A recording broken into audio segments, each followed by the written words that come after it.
I'm Joe Screbbles, coming to you from Gamescom 2022. I'm joined by Simon Cardy, who has just seen Aliens Dark Descent. And this is an Aliens game, so what's the setting?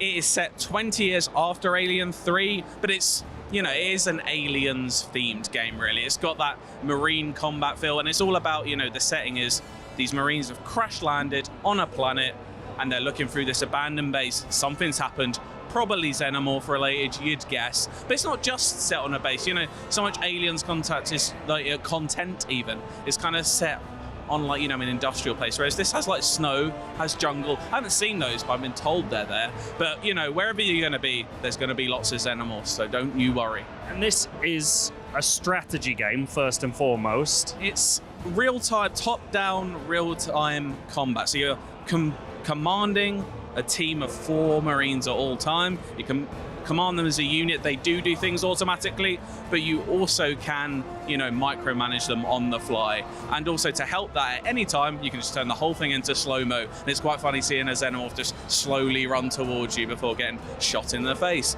But yeah, there's kind of a mixture of going through corridors, like the classic Aliens thing. You've got your radar, they've got the classic blooping noise, and that's it puts you on edge a bit. It's not the same as being in Alien Isolation and being on edge at all times. You've also got kind of tower defense places where you have to weld door shuts, kind of like Rainbow Six Siege, and set up a little room, and then you've got to set up turrets and defend a space. And then complete your objective, and then you'll either get new info for the story, or maybe you'll be able to recruit a civilian, like an engineer, to help build your home base. Because as we'll talk in a moment, it's kind of got XCOM elements too.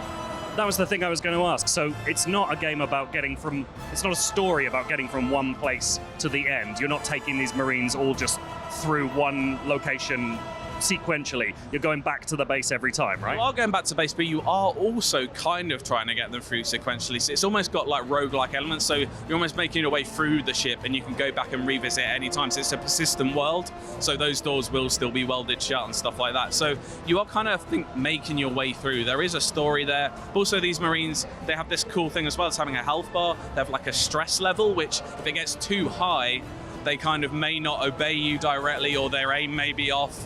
There's interesting little quirks like that I quite enjoy about it. It sounds really interesting. It sounds very different for Aliens. Does it feel like it's going to be...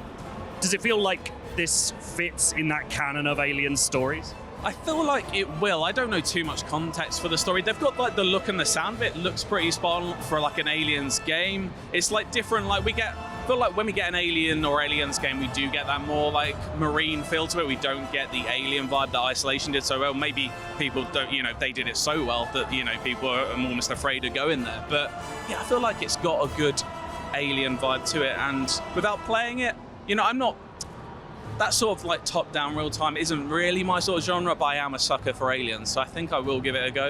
Nice. Will you give it a go? Let us know. And for everything else from Gamescom, keep it locked to IGN.